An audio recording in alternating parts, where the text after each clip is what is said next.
Okay, don't worry. All right, guys, we're ready to rock and roll.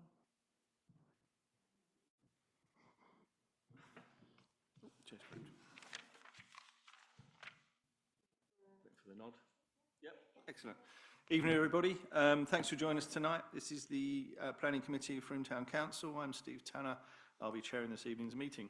We make our meetings available to as many people as possible, regardless of where they are, using the hybrid setup of here in person and here in person in the Town Hall chamber and online via Zoom. Those in the room, little housekeeping, the emergency exit is to the rear corner of the room over there, and the assembly point is in the car park. Toilets can be accessed at the end of the corridor on the right-hand side, and there is an accessible toilet to the right of the lift. Any panelists on Zoom, please use electronic raised hand by clicking on the participants button at the bottom of your screen. Those in the room, please raise your hand. For attendees in on Zoom, please pose questions to the Q&A board. Attendees' names will become visible on the questions board for the record as your question is answered. For those attendees in the room, as ever, please raise your hand. Jane's going to clerk tonight. Becca's going to manage the questions board and the participant settings. The meeting is recorded for minuting purposes, and we also live stream to our YouTube channel.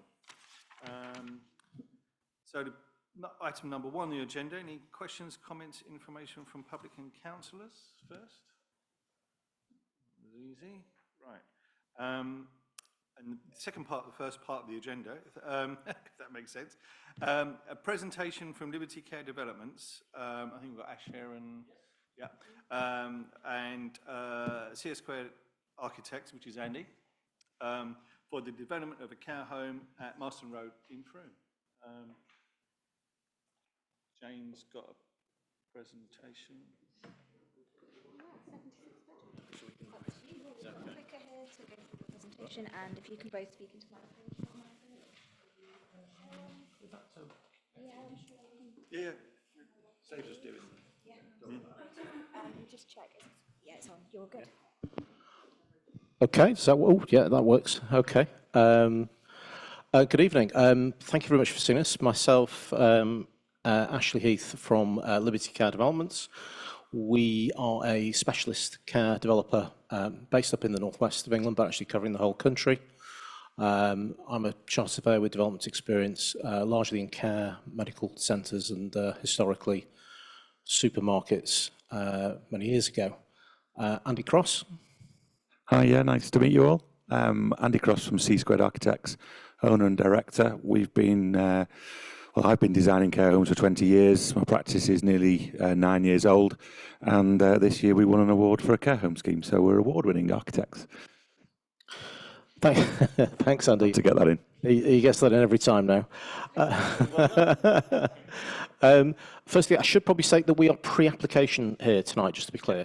We've been encouraged to come and see you by Somerset Council, and so that's why we're here at pre-application stage. So I just thought I'd put a little bit of sort of simple demographics down for you as to the reason sort of why we're here today. Frome has a sort of 5-mile catchment of around about 38,000 people that you're probably aware of. Within that catchment, there's actually only 7 care homes. And actually, sadly, the average age of those care homes is over 30 years old. Your newest care home that you may know was built in 2012. Which is operated by Care UK, known as Rossetti House.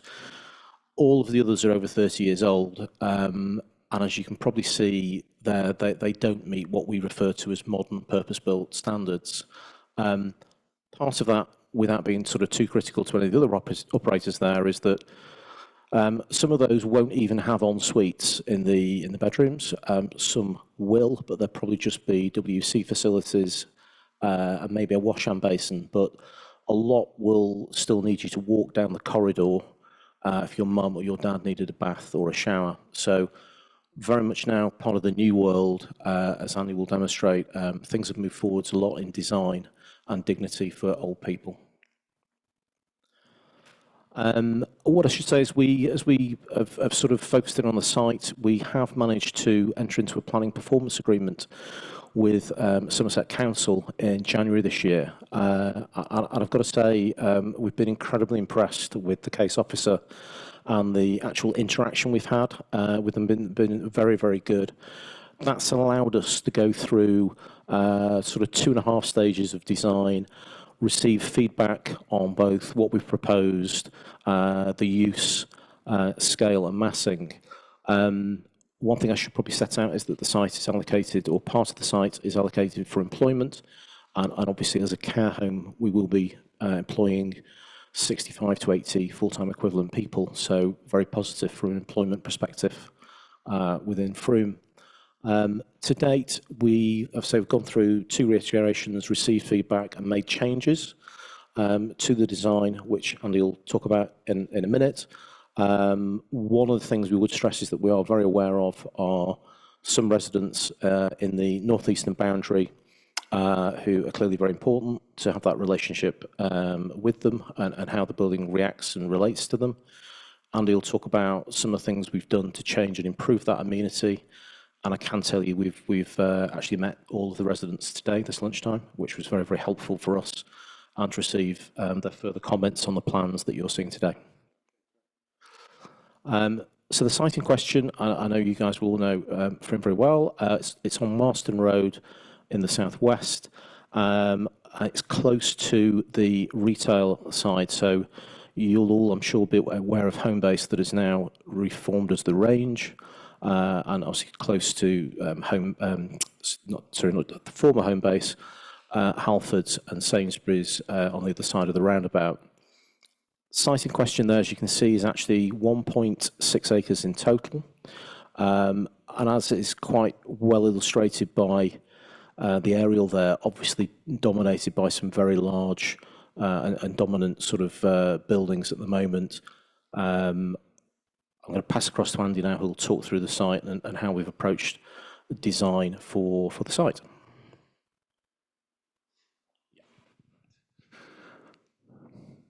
Okay, so just a closer look into the site and the surrounding area.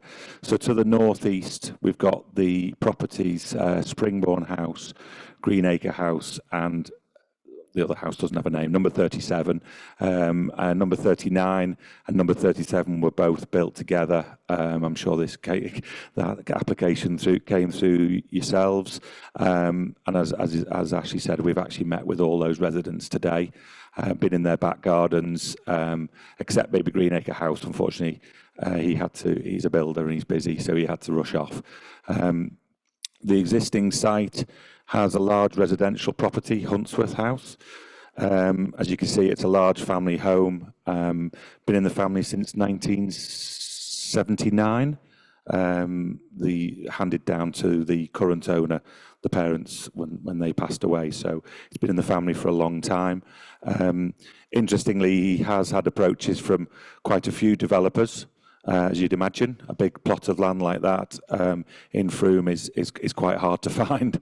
And some of those developers include supermarkets and other profitable ways of obviously getting a value on a site. We've got the builders merchants to the northeast, and the Range and Homebase to the southwest. Bounded by Marsden Road and Wessex Fields. We don't own the land between Wessex Fields and the actual site itself. As you can see, the boundary, the blue line, is not up to the back of pavement. That piece of land is owned by the landowner that owns the Range.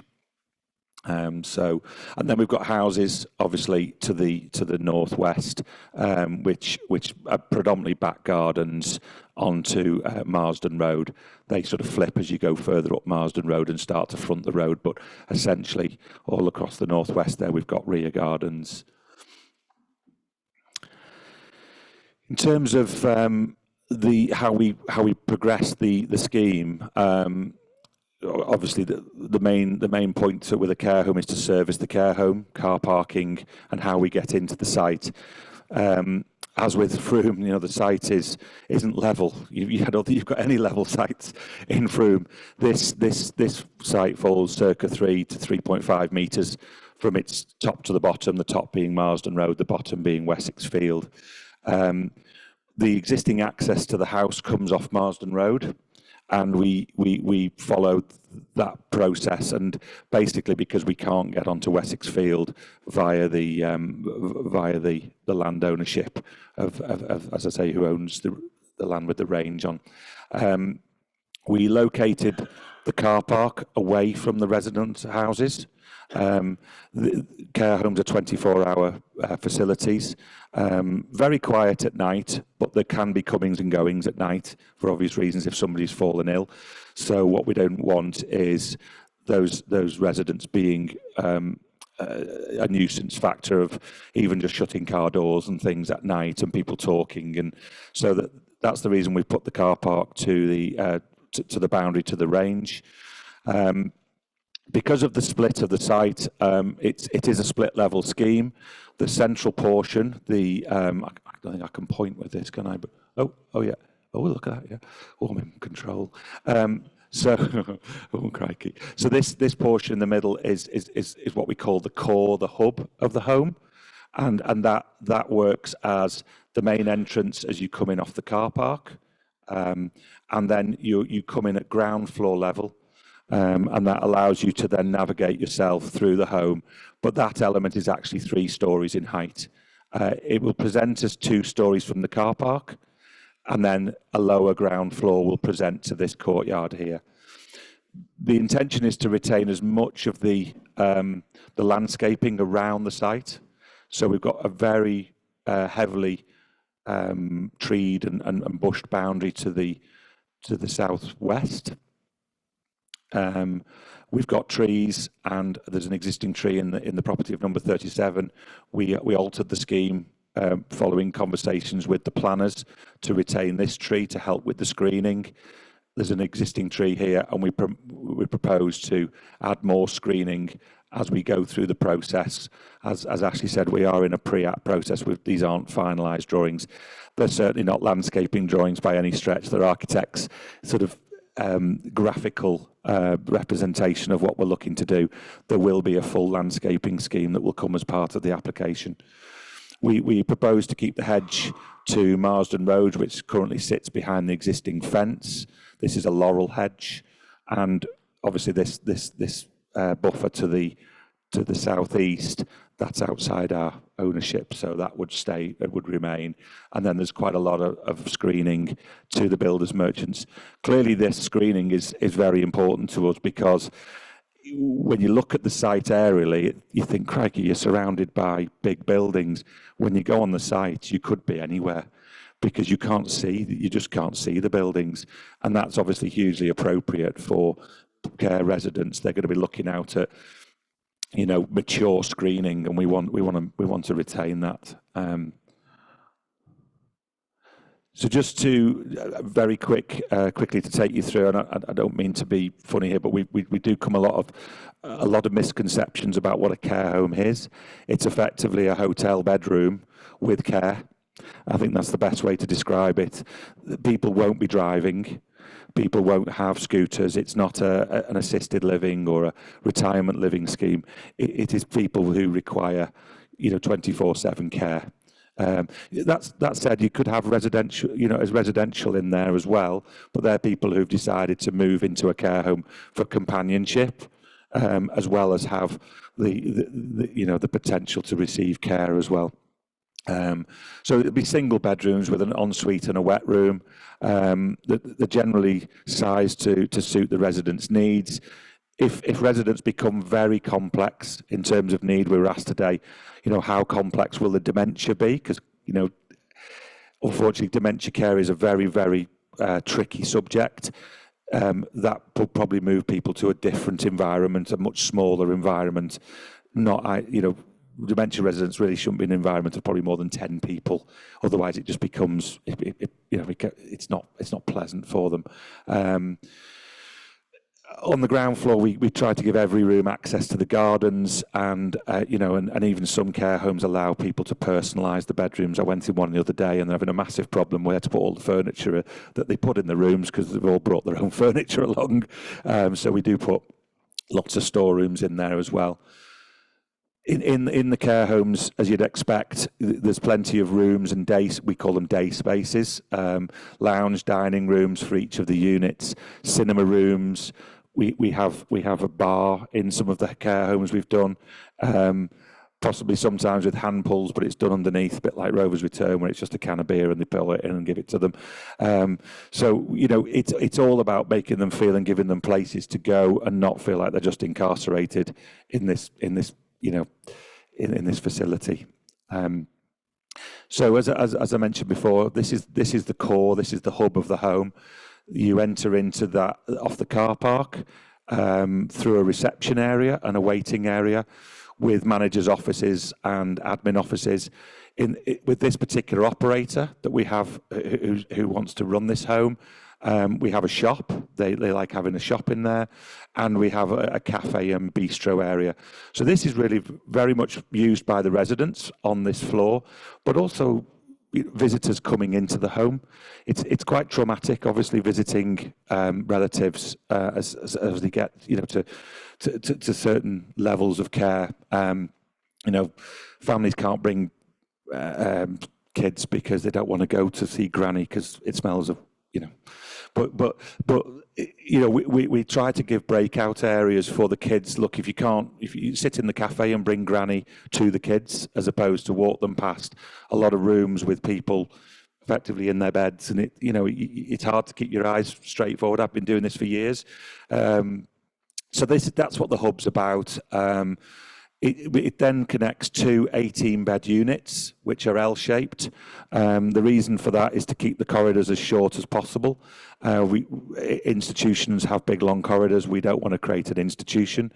We have lounges and dining rooms on the ends of each of the L-shaped units. That's obviously as central as we could get it for the bedrooms, so people don't have to walk as far. And they are their communal space where they can eat and obviously watch TV.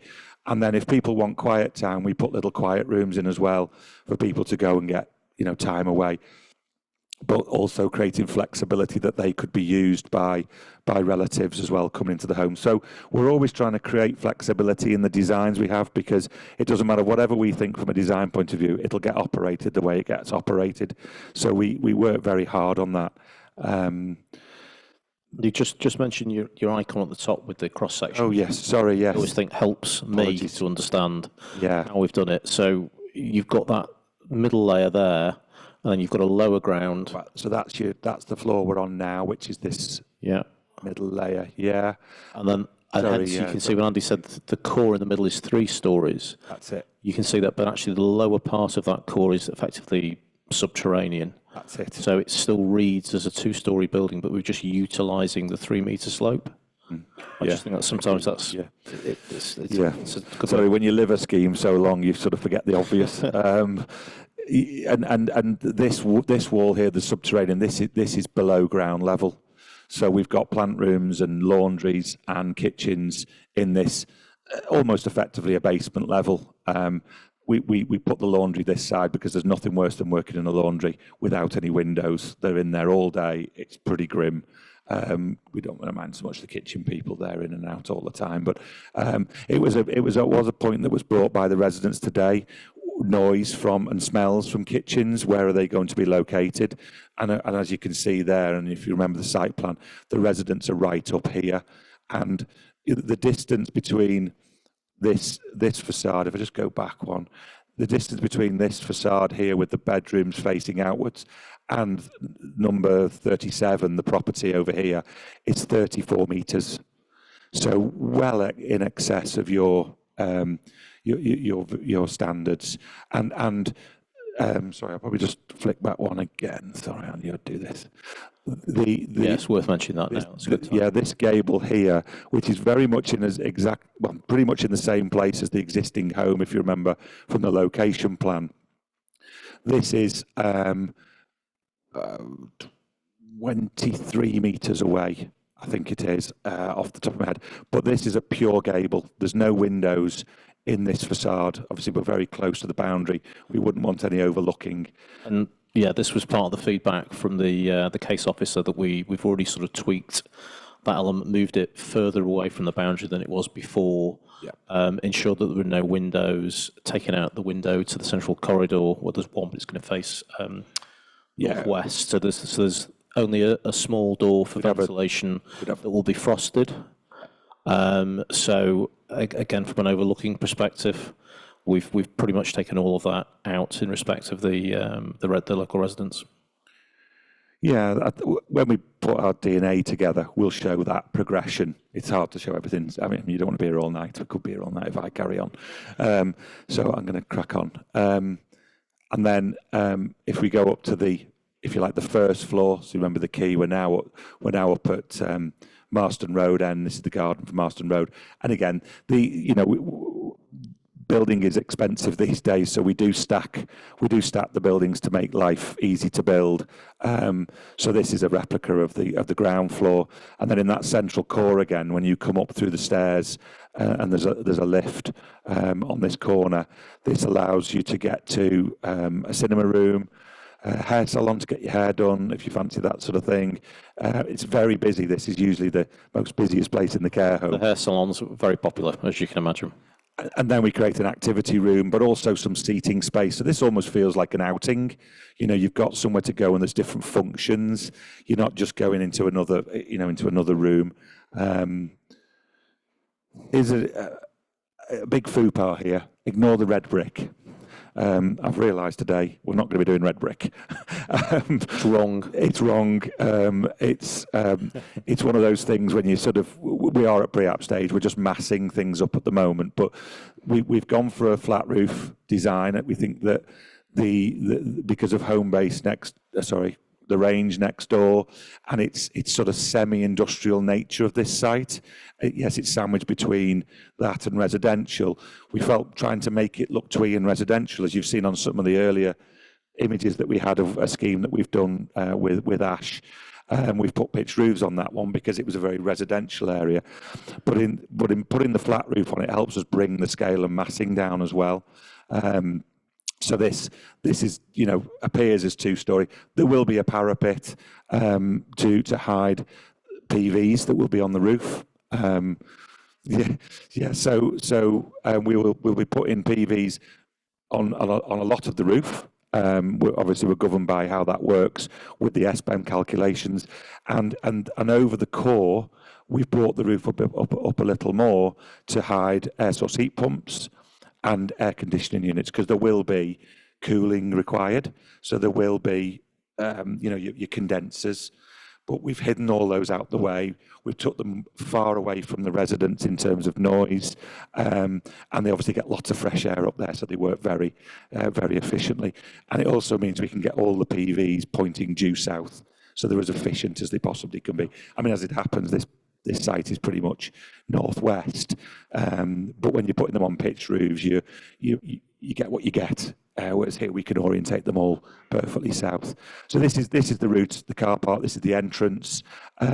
We really like the sort of pale brick that's been used on the houses on the new development at the back of the Sainsbury's. We've had a look round there today, and some of those schemes, I mean, you've obviously passed those, and they're really nice. They're sort of different, and I think they've got a bit of Frome about them, but they're not doing stone, because stone's hard to do. It's expensive. Just at the side here, we've got a small bin store as well, so it's all accessible for servicing. Do you want to mention the levels there on that one as well, Andy? Yeah. Explain how we've sat the building down again. Yeah. Using the slope, but trying to mitigate height and massing as best as we can. Yeah, so as you're coming off Marston Road, we've got a 1 in 40 footpath, which is the sort of ideal for anybody who is needing sort of walking aids or wheelchairs, and that sets our level. And what that nicely does for us is that we will have the building will be set down to the car park level. So we've lowered the height to Marston Road, but we've also lowered the height to the neighbours as well. That then sets our ground floor level, and then we go down a story as we spoke about earlier.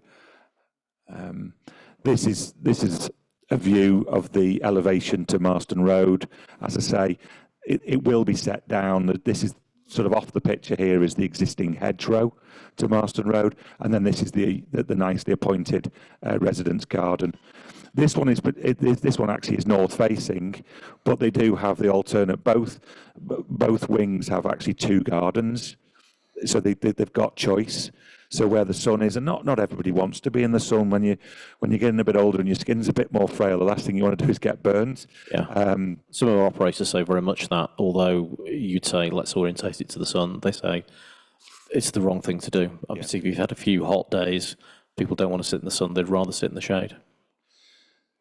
So this is the lounge diner at the ends of the unit, and then you've got bedroom windows, large bedroom windows as well. You know, we want to get as much light into the home as possible to help people with their eyesight. And then do you want to just on that one, just thinking, Andy, just a memoir that all the gardens here are secure. Yeah. That was brought up today actually by the residents, that they were worried that people were going to walk around the home. The home's completely secure. We can't let people wander out the home. The only bit that's open is the car park. So the car park is free for people to come and go. Obviously emergency vehicles as well. We don't want gates and people backing up onto Marston Road. We don't put any gates and anything on them. So I imagine they'll have some sort of CCTV covering it at night and that, but it's completely open. And the idea is on Marston Road is to the sort of home base side, the range side, we'll take away the fence so you'll be able to see into the site a bit more and give it a bit more permeability. But we also feel that retaining the fence along Marston Road will be more appropriate than opening this garden up, because then it'll almost look like a school behind railings, and that's not the feel you've got going down Marston Road. It's obviously residential. And just, even though we've got a relatively small courtyard, there's the 3-story element that presents to that courtyard. These are spacious courtyards. They're another potential for people to sit out, and we do have these outside spaces. So each resident on the ground floor gets a little patio area that they can personalise, bring their own furniture and pots and plants and things. Yeah. And these are just, in terms of the landscaping, these are indicative at the moment. We'd have a separate landscape architect who will design for the care home. So quite often there'll be raised beds with different herbs for people to smell. And obviously if you're in a wheelchair, you're not that well able, you actually can sit and get your hands in the dirt. So we do think about activities and using the outside space. It's not just to put somebody outside. So there'll be in due course, we'll have a fully designed landscape scheme as well. Yeah, I mean, again, we have to put something in, otherwise it'll look terrible if we didn't put anything in. So it's just to give you a bit of a feel for what's going on. That's it. Thank you. Thank you. Thanks very much. So it is in pre-app stage, I guess. When do you think you'll put the application through? End of June. Okay. Great. Yeah, please, if you could. Any questions while we're all here? One, two, go on, Mark. Yeah. Thanks for coming. Nice to see a nice plan. As being a person of a certain age in Frome, I've got relatives and friends in practically all the care homes in Frome. And so I understand what you're saying about they could be upgraded. A couple of things there. This is obviously going to be an expensive place to live. I mean, Rossetti House is known as the most expensive place in Frome. Because it's the newest and it's most similar in design to the one you've got here. So I assume that this isn't going to be for people who, on benefits, or it's going to be high-end living, isn't it? There's no doubt about that. Yeah, it's privately operated. So it will. We're not operators, so we're the developers. So we work with operating partners. It will be up to them at the time as to how they choose to take the residents in. I would agree with your comment, though. This will be focused towards private pay upmarket. However, we have developed other schemes where, at the point of opening, the local authority have turned up and said, we'd like to take 10, 20 beds, and they've said, okay, that's great. At the time, obviously, care homes need to fill, and so sometimes that does happen. Equally, we've had other homes where the NHS has turned up and said, can we take a block contract of 20 beds, please, for 12 months? Because we know that will help with bed blocking. So although it's focused totally right at a private market, until it opens, there may be more flexibility than that. Okay, thank you. The second point, can you go back to the map, the site plan?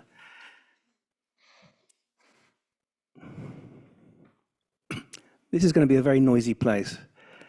I know you're going to mitigate with bunds and planting and all the rest of it. Marston Road is very busy. You've got the range, which operates 7 days a week and deliveries overnight, as Sydenham's 5.5 days a week with deliveries. Wessex Field's very busy. It's going to be even busier when Selwood Garden Community is built, should it be built. And it's going to be quite a noisy place to be. As I say, my experience of the care homes in Frome is they're generally relatively quiet. This is probably going to be the noisiest one in town. Okay, so we have got a noise report, and it does pick up that Marston Road is relatively noisy. We're obviously there today. We would look to mitigate the front to Marsden Road, the existing fence, probably replace it with an acoustic fence. With the new part O of building regs, ventilation, we can't rely on opening windows like we used to. The old-fashioned, oh, let it open the window or put a Ventaxia fan in the ensuite and hope that that's going to cool us down like you get in travel lodges. So it will be a scheme that will probably be mechanically ventilated. So we're not relying on opening windows. We can obviously create good acoustic barriers with decent glazing and decent windows. We need to obviously make the outside spaces usable, because nobody wants to be sitting there listening to traffic noise, hence looking at the acoustic fences. We do have the opportunities for residents to go and find other places away from Marsden Road. So that garden there, for example, is going to be very well screened by the building.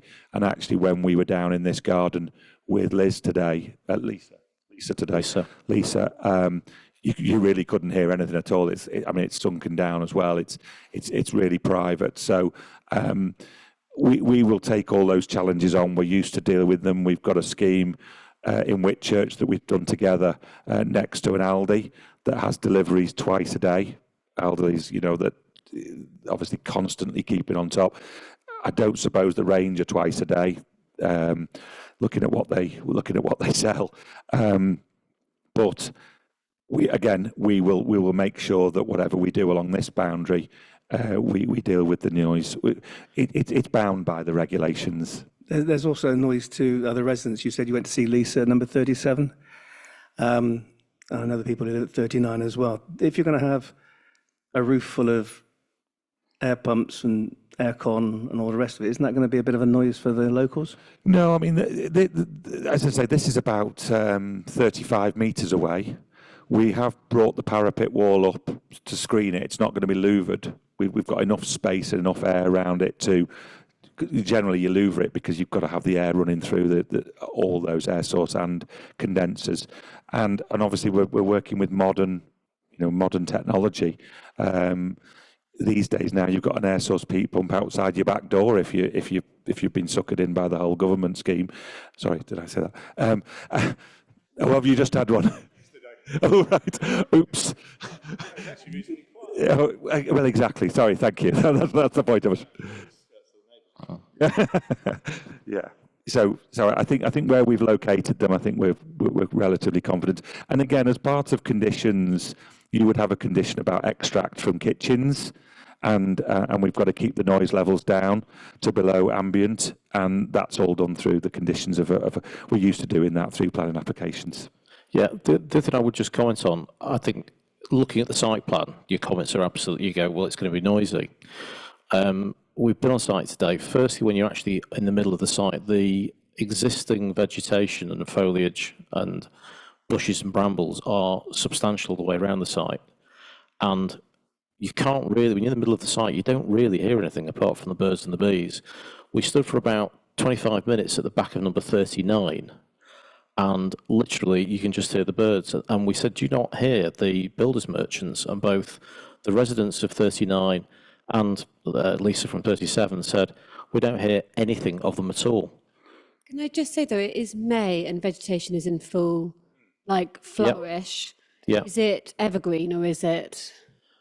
I'd say it's mostly evergreen. Be very different in... Yeah, I'd say it's... November. I'm not the... expert here, but having been on site a few times, I'd say it's mostly evergreen. Well, we've got laurels, haven't we? We've got laurels to Marsden. Huge laurel to Wessex Fields. I mean, it's like massive. 20-odd foot tall. It's Yeah. enormous. And then we've also got Leander Lie on our boundary side to number 37, Greenacre. I know that's not, but that's obviously giving them screening, which is green. I mean, we actually did when we went through the pre-app process. We took all the trees and things off because, rightly so, as you say, when they drop their leaves, we need to see what the impact is. As you can see, we do 3D model our scheme, so we will provide you with more visuals when we bring the application back. Interestingly, plants and screening doesn't really do a lot for sound. It's really a solid fence or a wall. So we're working through that at the moment. It's literally just hit the desk. Okay, great. Thanks, Lisa. I think you had a question. Thank you. Firstly, it's really nice to hear you talk through it and the care and consideration for elderly residents. So thank you. I'm just wondering if you could explain a bit about why none of them are double rooms. Not that I'd like to live with my husband at that age, but That's a good question. That's a really good question. So care operators can accommodate that. We've done schemes where we've put interconnecting doors, and where we've got people who want to live together. Some operators do it. Some operators don't believe that works. I guess the majority of the time, you know, how many care homes have been around where I've seen those being used? They generally stay together if they're together at home. And when they've come to a care home, they are generally then on their own. But we have done interconnecting rooms before. The rooms aren't, I think they're probably large enough to get a small double bed in there. And then sometimes they put a double bed in one room and they use the other room as like a sitting room. So there is a mechanism to let that happen, but it's not the norm, I have to say. okay. So it's not standard practice. There's not that many that actually do that. I'm just thinking about my grandparents who ended up living together at the end and would have been heartbroken to be separated. Yeah, I'd say it's more common in what we might refer to be extra care, sort of over 55s living, where you often find either both members are fairly fit and able and are out. Then what tends to happen is that one person will then become not so well, while one is still very fit and mobile and active, and that's where that joint room works incredibly well, and it's certainly more popular in those types of facilities. Can I just follow on that? What I've seen in some others is that they have like a guest suite that Yep. people could stay. I'm just thinking about the heartbreak of, you know, one partner living in one place and not being able to just spend extended amounts of time. Yeah, some homes we do put guest suites in. It's just operator dependent. I'm not saying that, you know, I don't think that, I'm not saying that somebody wouldn't be allowed to sleep with that person. They would make arrangements to sleep next to them, you know, like you do in hospital. You know, if you go to a hospital, you're in a bed and they'll make arrangements to get you comfortable next to your loved one for those moments. So I think that's generally how they would deal with it. I would say again, retirement villages, very common. Over 55s, again, fairly common. Sadly for Andy and I, we've both That is lost. young. Sorry? I mean, 55 is age. That is young. I know I'm 1 year off. So the average, Putting that up a bit, please. yeah. Absolutely. Absolutely. This is Nova 5 for 55s, by the way. Yeah, Yes, sorry. yeah, sure. Couple of questions about, so agree with Lisa, what she said, and then also sustainability is what I'll focus on. So PV panels, brilliant. You said air source heat pumps. Does that mean no gas on site? No, absolutely. Brilliant. We held an adaptation workshop on Tuesday night, so we're beginning to build an adaptation strategy for the town. And I can't remember the data that we were showed, but it looked at the increase in temperature and it looked at some of the sort of the hotspots and stuff. And again, I can't remember it. And then also we looked at runoff and overflow. And one of the things that did come up around heat was sort of that on vulnerable patients. I think some of those bedrooms will be the windows will be south facing. And they are very big windows. And if you get an extended spell of heat, I'm in a third floor southwest facing flat, southeast facing flat, and I have to shut off the front of my flat at the beginning during a hot period. So how are you planning on managing that specifically? And then also, what are your sort of drainage strategies? yes. Okay, so we will do overheating calculations on all the bedrooms. As I said earlier, they will be mechanically ventilated. The temperatures at the moment, or the temperatures that are coming, because that's what I'm trying to get to, is the temperatures are going up. And even if this takes 5 years to build it, we will have higher average temperatures by then. Yeah, it's the same. It's the same as drainage. We're looking at drainage and problems that we're going to have with water runoff in the future, and all those reports will be based on future. They can't be based on now, as you say. In terms of sort of southwest facing windows, which are probably the worst, we will look at maybe some solar shading. But I think because we're mechanically ventilating those rooms, I'm reasonably confident that we'll be able to keep those rooms cool. We don't put cooling in bedrooms. That would raise the cost. Going back to the point earlier, significantly for residents. But we will look at that. Obviously, there's shutting curtains, and there's also opening windows in a really, really dire situation where it's really hot. But as we know, when it's hot, nothing moves very much, does it? And it's stagnant air. We are fortunate we have windows front and back, so we can get cross flow. In terms of drainage strategy, because I can see you. Yeah, no, it's just... I know, I'm sorry. It's got a couple of points as well, but yeah. Quick one, we'll have attenuation under the car park. It's quite a tight site. We have looked at other options, but it will be attenuated under the car park to keep the runoff down to the required amount for the LLFA. Jane, over to you. Thank you. Mark actually asked a question about the PV and extracts on the roof, and I'm sure you've thought about external lighting and how that might impact on residents. Point, yeah. And you mentioned a couple of times that you were on site and you couldn't hear a thing. Is there any chance perhaps you could arrange a site visit for some of us to maybe go and... Yeah, I'm quite sure we can arrange a site visit for you. And as I think we said at the start, when you're actually on site, it's quite remarkable looking at that plan, what you can't see.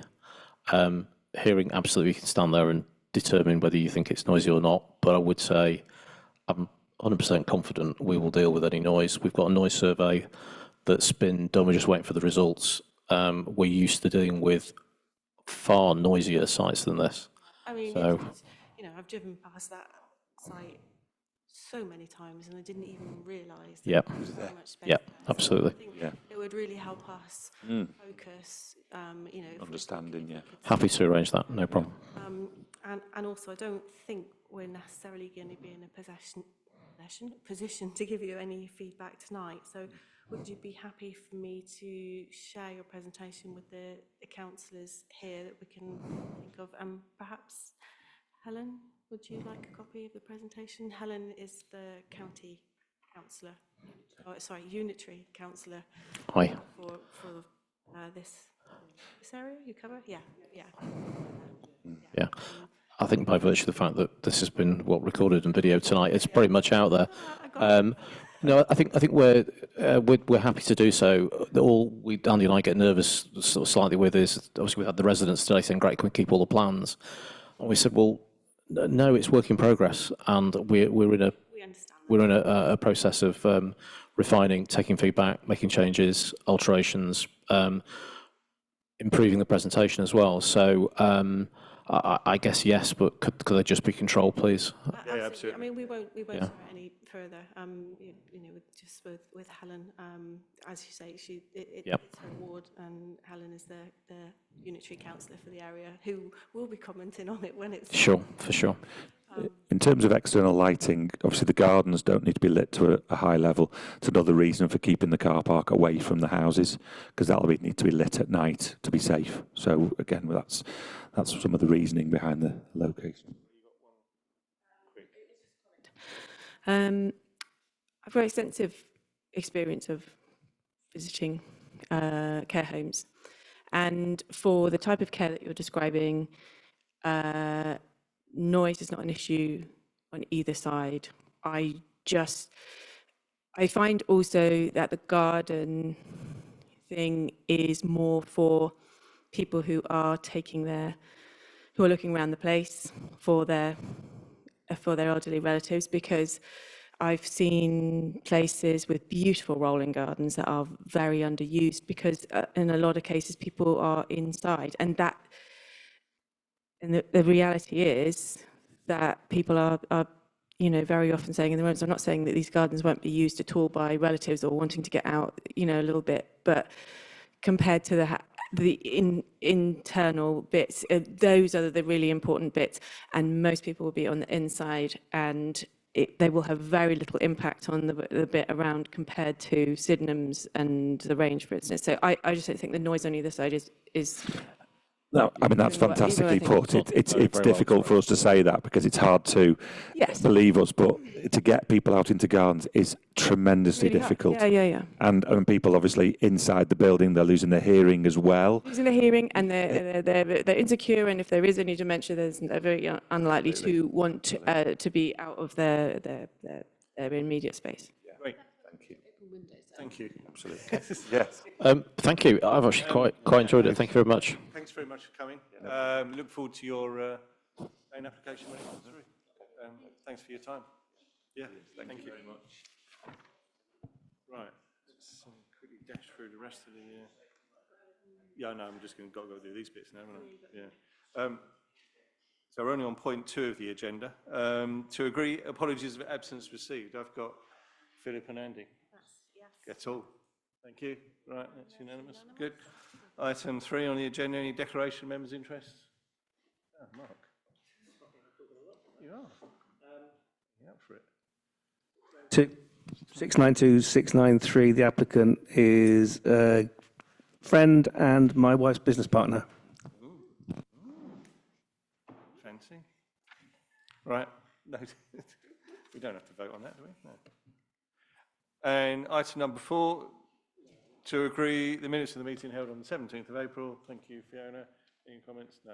Great. And that's unanimous, thank you. Excellent. Item number 5, to consider the major plan applications received. Firstly, I think we've got a presentation from Adrian, isn't it?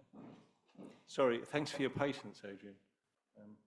That It's was interesting. a little bit. Very close to our site, yes. That was only a pre-app. No, thank you for your time this evening. Unfortunately, it's just myself from Quad today, Adrian Fox, the planning agent dealing with the application. The application's been in since sort of spring, late winter last year, so I think you may already know a lot about the background of the application. So today we're trying to focus on some of the changes we've made and some of the key issues that have arisen from consultee responses. So a bit of background. The site has long been identified as suitable for retail developments and planning permission pre-2011. It's also been allocated for mixed-use development, including retail in the current local plan. Outline planning permission was granted in March 2021. So the key thing, the principle of retail has already been established through the current outline planning permission, also previous planning history and the local plan policy position. The outline planning permission granted 2 broad phases of development, the residential, around 198 dwellings, and a commercial area, which includes 3,200 square metres of retail floor space. The reserve matters was approved in 2022. That was under separate ownership. Our client purchased the commercial side of the site. So I'm sure you're familiar with here's the point. This is the residential area here, Sainsbury's here, and this is, I'm sure you're familiar with it, this is the site where the retail is, and there's more, also the outline allows commercial on the other side of Sandy Hills Lane. But the current applications focus purely on the retail element. The current owner of the site is TJ Morris, the parent company of the national retailer Home Bargains.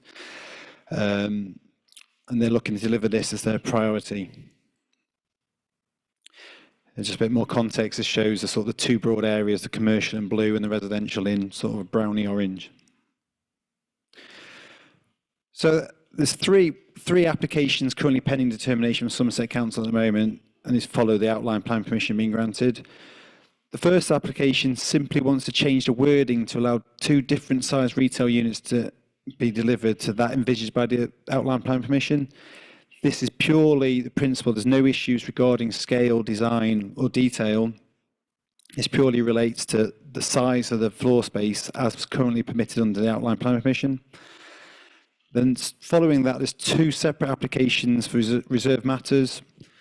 Because there's no, the phase 2 is speculative at the moment. Phase 1 is hopefully be delivered first. That will be the confirmed home bargains, who are the applicant. And phase 2 will be separate, but reserve matters covers both applications, but there'll be 2 separate applications. Not at the moment, it's purely speculative. There's been some interest, but no one's been secured as yet. Hence why phase 2 is probably slightly behind in terms of detail we can provide.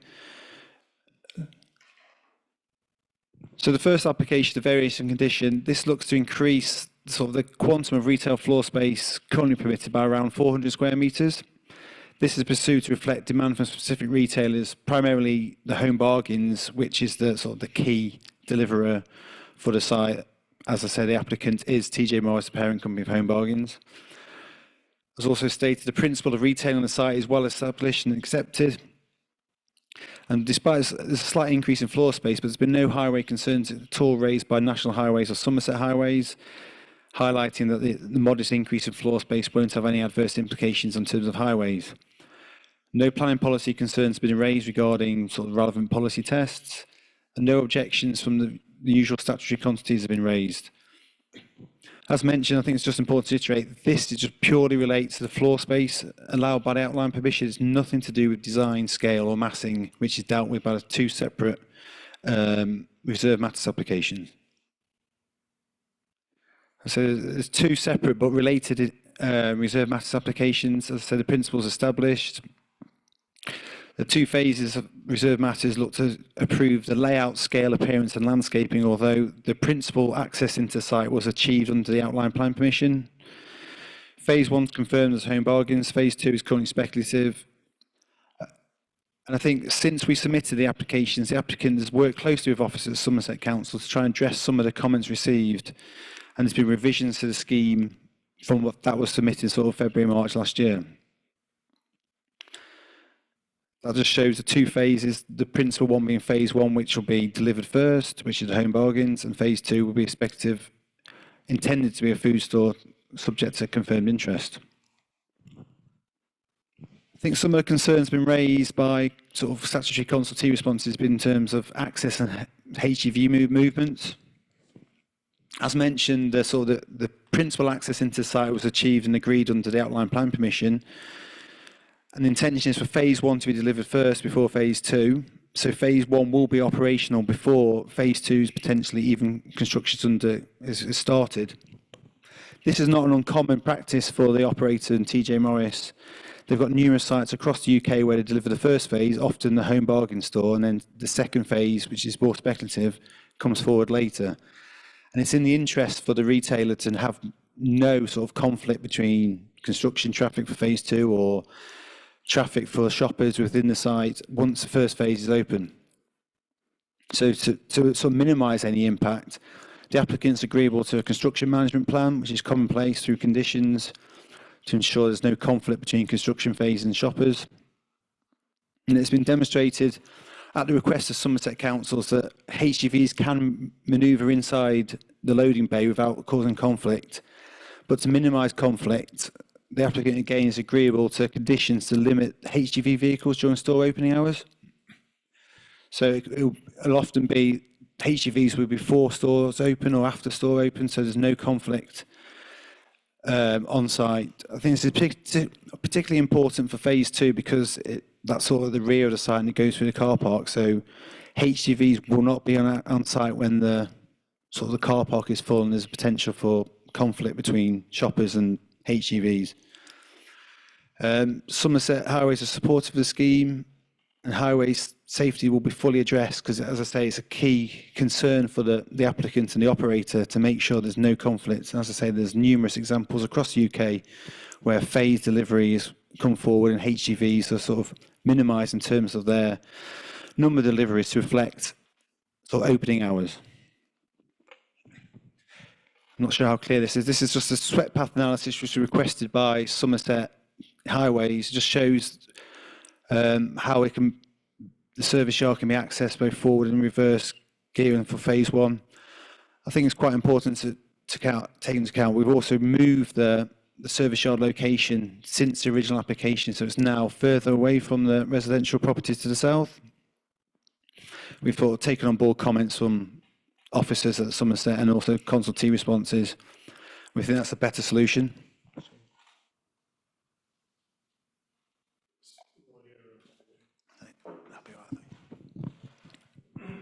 Another key issue regards the sort of site levels of visual impact. The site is actually on a hill, so we acknowledge that it could be quite prominent from certain parts of Frome.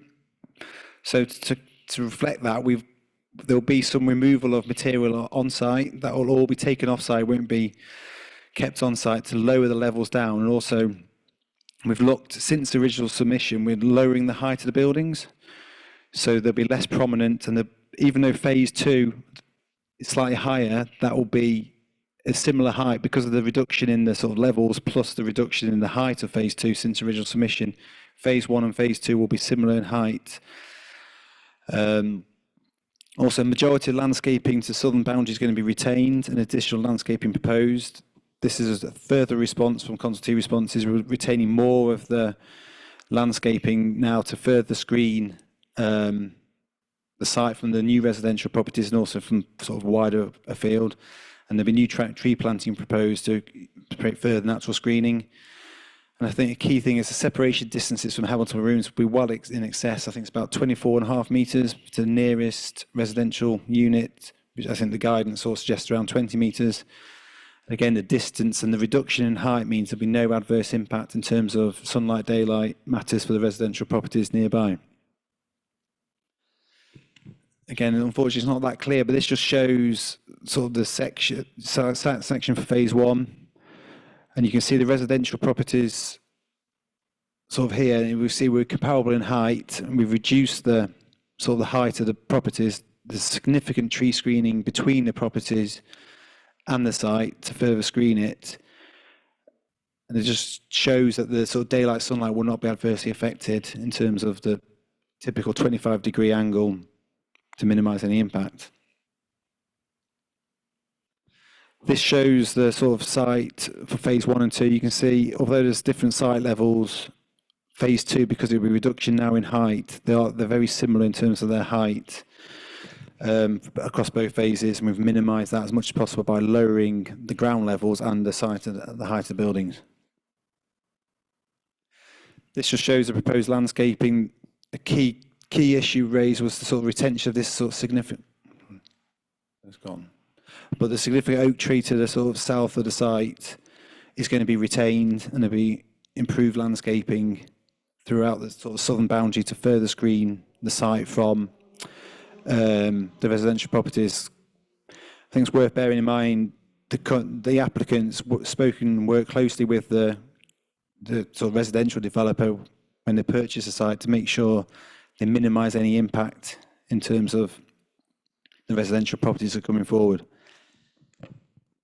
This is phase 2. You'll see some more screening, particularly towards the rear of the unit where there's a sort of back corridor, and that will be sensitively protected and enhanced as part of the application. One of the conditions is to ensure that sort of lighting in the back corridor to the rear of the property is maintained and enhanced. So it's not the greatest drawing, but this shows sort of the sort of layout as sort of both phases coming forward. You'll see.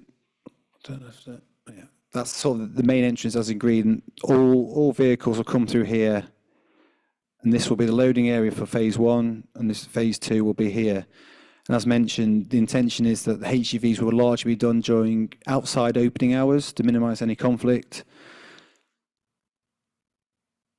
I think another important thing to highlight is the sustainability of the building. All construction waste will be diverted from landfill where possible to minimise any sort of environmental impacts. Air source heat pumps will be incorporated to reduce carbon dioxide emissions. Solar panels are going to be incorporated to help meet energy demand. And there will be no use of any sort of fossil fueled power systems on the site during development. As a result of these sustainability measures, there's going to be a significant reduction in energy demand by up to over 94% and CO2 emissions by up to 90% when compared to sort of compliant building regulation requirements. So we're going beyond what will be required for standard building regulation requirements to minimise the environmental impact of the building. I think just to come to conclusion, as I mentioned, the principle of retailing is well established. there's 3 applications. The first one, variation condition, just purely seeks to look to increase the floor space permitted under the condition. It does not relate to the sort of detailed design. That is dealt with by the subsequent phase 1 and phase 2 reserve matters applications. The access already provided is consistent with that consent and the outline permission. The applicant has positively responded to all feedback. And in our view, we believe the applicant accords with national and local planning policy and will deliver significant and social economic benefits, including the provision of around 100 new jobs for the site, which has been long identified for commercial and retail development. Again, I thank you for your time, and any questions, I'll try and help them answer them best I can. Thanks very much, Adrian. Thanks for that. Right, I'm sure we've got a few. Fiona, you've got your hand up first. I don't really know what to say, because there's something about the fact that you spent quite a lot of time focusing on sort of telling us what to think rather than showing us the designs. So to be honest, makes me feel quite nervous and dubious. I'd much rather just sort of see the designs really clearly and have you talk through. But it felt to me that you were just sort of telling me a lot of stuff, and actually I really just want to see the designs properly. I didn't feel that the sections you were showing were particularly clear and helpful. And I'm just quite nervous about this now, having listened to your presentation, because I feel like you're telling me what to say rather than letting me make up my own mind. I think the intention of the presentation was to sort of address the 2 principal concerns that have arisen in terms of HGV and sort of access and sort of levels and visual impact. Obviously, the details of the elevations are available online. I apologise, didn't show them on the site. We just tried to focus on sort of level changes and sort of visual impact. So on the HGV, let's sort of focus on that then. So the HGV, that's my main concern. HGVs are still coming around the car parking space. That hasn't changed. That's how they will go. They'll access they will go through around. the car park. They reverse. For phase 1, there's a sort of a lay-by, effectively HGV lay-by just next to the unit where they can deliver. We get the thing up again. So, but they have to. They can't. Where do they turn? They have to turn around the. Slightly into the car park. I can get the presentation, but there is some tracking which shows how they manoeuvre. But one of the reasons is why these will take place before and after store openings to minimise. You said mainly, not that's not a rule. Well, I think we're in discussions. In all likelihood, there'll be conditions saying HGVs are not allowed during store opening hours. That's a detail which will be determined with officers as a condition.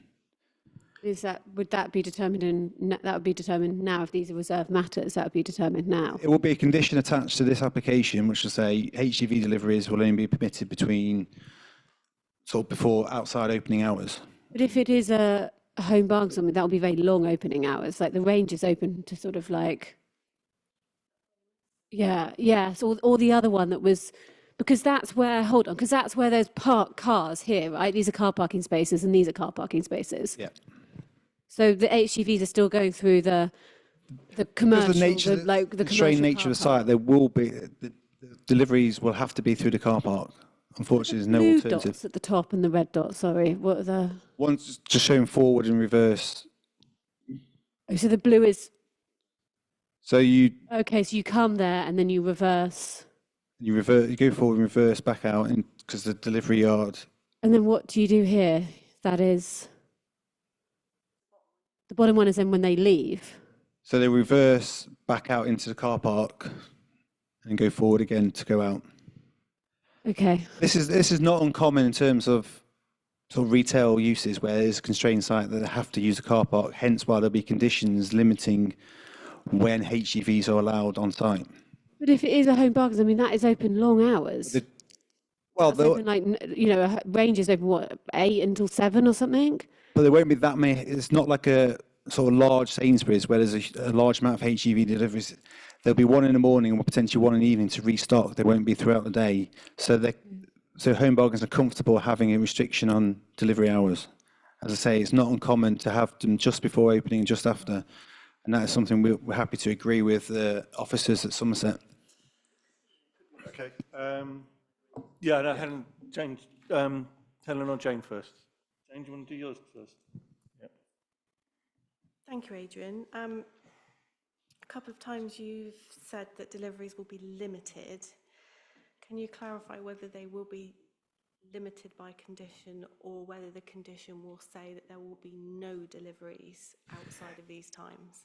It's potentially potentially one condition covering two issues where it might limit the number of deliveries and then the hours of delivery. So it may well be that deliveries are only allowed outside opening hours and then only 2 deliveries allowed per day. That's something we're discussing with Somerset Council. So it's the quantum and the sort of hours, but because of the constraints of the site, as common sort of a number of home bargains, in most likelihood, we'll have to agree a condition saying we can't have deliveries of HGVs during store open hours. And as I say, home bargains do not want to sort of run over shoppers. They want to make sure it's as comfortable as possible for their shoppers. Yeah. So just to clarify, there could be a condition so that there will be no deliveries during the times that Home Bargains store is open, and they're happy to agree to that. Yep. What we don't know is, obviously, as phase 2 is speculative, whether or not that occupier would also be happy to. Well, I'd imagine Somerset will enforce that, so regardless of, the operator might not like it, but that will be part of the, if they want to take the unit, they'd have to accept those conditions. Again, that is not uncommon for sort of a phased development. They'll be fully aware, if they take the unit, that will be a control. Okay, and how will that condition be enforced? It'd be a purely compliance if you can only allow HGV. So if anyone reports a HGV at 5 o'clock in the afternoon and the store's open, that would be reported to council and there'd be enforcement action against the operator. But as I say, it's more important for the operator. They're keen. They don't want to have sort of HGVs hitting cars or hitting pedestrians. So it's something they're comfortable with and something they've done elsewhere. Absolutely. I suppose I'm asking the obvious questions because we, over the years we've had concern about how things have been monitored and enforced. So, yeah, it's just good to hear that. So, Helen. Right, thank you. Is it on? Yeah. Okay. Thanks. Yeah, okay. I've got about 4 different concerns, and you've probably read some of my contributions before. You say that the size, increasing the size of the unit is not sort of the same as the design, massing, etc. But if you turn around and have a look at this cross-section, which you didn't show up there, it looks to me like there's been an extension that's been put on the south side, and it doesn't quite, you'd have to look at the planning portal to see it under cross-sections. And it doesn't quite sit with the sort of the general shape of the building. I'm not sure if that's going to be the front. It looks as if it might be some sort of portico, but that is only 2 meters from the boundary, right? There's going to be a fence. It looks like there's going to be a soundproofing fence put in, and I'll come on to that in a moment. But that's only 2 meters from the boundary. So that is jutting right down to the southern boundary. So is that where the extension, is that part of the first application where you're going to increase the size of the unit? Is that the solution, to put that sort of extension on there? Or was that always part of the plan? That was always part of the plan. Okay, The sort of circa 400 square metres difference isn't sort of in a particular location. It's just a slightly larger footprint across the whole site. So it won't be focused on one particular location. So if the Section 73 is not approved, it does not mean that design won't come forward. That's not reflective of the sort of floor space. That's reflective of the operator's sort of standard sort of design. Size that they want. All right. So my concern is the fact that this is only 2 meters away from this fence. Now we'll go into the fence. So what happened is that to the south of this and sort of on the eastern side, we've got affordable homes. I've been in liaising with Curo quite a long time, trying to ask them why their affordable homes are facing, with their main rooms facing northeast with balconies, facing the industrial estate and facing the cold winds, and why they haven't got them facing southwest to get some nice views and the warmth. So they're just saying it's going to be a particular building in a particular style. But what it means is that those residents there, even if you put an acoustic fence in, because it's flats, they're still going to hear some of the noise. So I'm still a bit concerned about those residents getting the noise from these deliveries that are going to be after 8 o'clock, between 8 o'clock and 10 o'clock at night, or between 6 o'clock and 8 o'clock in the morning. So I'm a bit concerned about that noise. Now, I appreciate that environmental health officers may have now signed it off and said it's fine, but that is still a concern of mine, and I will be mentioning that. And the other thing about this acoustic fence is it planned to be inside the hedgerow, outside the hedgerow? Who owns the hedgerow and the oak tree? And what side is it going to be? And hopefully it's going to be on your side of the existing hedgerow, so that it screens the ugly acoustic fence. Is that correct? Yeah, it'll be in our site ownership. Okay, all right. So Just on that quick point, I think it's important to remember we have actually moved the service yard. We've acknowledged the residential property, so we're no longer right next to. The original plans were that we were next to the residential property. We now moved to as far as possible, so we're not that dissimilar to what Sainsbury's will be in terms of the locations. We're trying to focus all the delivery at servicing one broad location. So we have listened to your comments and all other right, comments. okay, I appreciate that. I do appreciate that, because it's actually, some of the sound will be blocked by the size of the building. Yeah, okay. One of the reasons why the servicing arrangements now are more constrained is because we've had to move the service yard because we moved it to the north. Noise. So minimise noise. That then brings the conflict in the car park, which then means the operator has to have restrictive hours deliveries. So we've taken that on board and accepting that for a better solution for the residential properties. Okay, thank you. I appreciate also you trying to set the building down a little bit, and so you're going to do some lower the building, a bit like what we saw in the previous application. And that's great. However, what I noticed when I went on site to look at the Curo site, looking at the oak tree, is that basically the land slopes from pretty much north to south. And already what the affordable homes being built on the other side of the oak tree, they've kind of cut downwards, and you can almost see it's almost like a 4 foot or 5 foot drop on the other side of the oak tree. I'm worried that it showed, one of the things that you showed, I think it was it was a diagram that said site layout phases 1 and 2. It shows the oak tree root protection zone right up against your building. So I'm just a bit concerned that if you're also going to slice downwards, that poor oak tree is going to be on a kind of a mound, and I'm just not really sure it's going to survive, really. It's going to have its roots exposed on one side, and its roots exposed on the other side. And we've already lost an oak tree on the site next to Sainsbury's, which was also a commercial site. So I'm just really concerned about that oak tree, and I noticed that the landscape officer, the tree officer who's now left Somerset Council, which is a great regret because he was very experienced, has also put in a concern about that oak tree. And I just wondered if you can address that in any way. Well, the oak tree will be protected as part of any construction, but I think most of the levelling will be in phase 2, because if you look on site, phase 2 is higher than phase 1. So a lot of the material movement, it will be in phase 2. But we'll ensure one of the conditions for the outline permission, it will be attached to the reserve matters, will be to make sure the trees are protected. Particularly the oak tree, because it is a mature tree and a category A tree, so it's very important that we retain that, and that is the intention. And again, just examples of the operators familiar with retaining trees, and they'll make sure that is retained. We'll get guidance from the tree officer if there's a replacement at some stage. I don't know if there is. So our own tree consultant, because they are adamant that tree needs to be protected as well.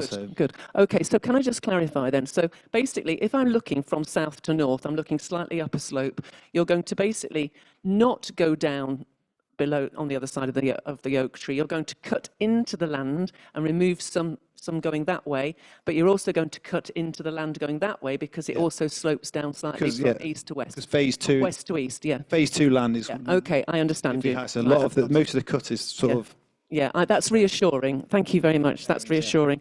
And lastly, I think Lisa wants to ask something first before you go on to your next stuff. Lisa, do you want to crack on? Sorry, just a very quick one. I just would like a little bit of clarity on where the access is to this. Is it down Sandy Hills Lane? So where that roundabout is, where copious amounts of teenagers and young adults queue to get into McDonald's and block the road. How are we thinking that that would be mitigated? If you don't mind me saying, Lisa, that was one of the things that we discussed at the outline application, and I argued against it on those grounds. And I was told by the officers that if Highway signed it off, they signed it off. I then found out later that it was a temporary member of staff that had signed it off, that they'd believed the applicant's data that was their own studies of movements, which was in January, which apparently is not a typical month. And also that Somerset Guidance, they've got something called a red book about whether or not you should have something like this coming off of a small roundabout with a right turn, and into McDonald's is effectively a right turn, is okay for developments up to 300 houses. So what they'd done is they'd sort of assessed that, well, there's going to be 200 houses plus movements, shopping movements, so we'll call that another 100 houses. So they sort of substituted that for another 100 houses. So it was right up to the maximum, but that was approved. I disagreed with it, but it was approved. Thank you. Yeah. Thank you for that. Yeah. Just asking the question, are you aware of the issue around McDonald's? Have you experienced it? I've not experienced it, but I'm aware from, I think, Councillor Kay's comments and other comments, it has been raised before, but as Councillor Kay said, that access has been approved. It's not subject to Yeah. sort of determination. And I realise it's not your fight, but it is it is a bit of a challenge and a little bit of an issue.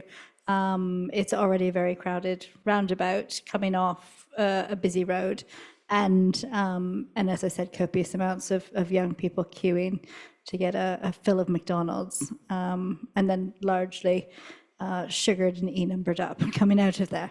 I suppose there's a potential opportunity for them to move on to the car park of the Home Bargains rather than just being on the road as part. With that, can we make sure that if this does get built, that there is appropriate waste management, because all of the site around there is filled with McDonald's wrappers? It's not something, obviously, that Home Bargains want to make sure there's enough car parking for their customers, so it's not something they'll actively encourage, but sort of peak times for McDonald's may not necessarily be peak times for sort of shoppers, so there may be opportunity to, rather than just hanging around and blocking roads, they can park in there. But as I say, the operator will be keen to make sure there's no litter, and they'll be speaking probably to McDonald's to make sure their litter isn't on their sort of land.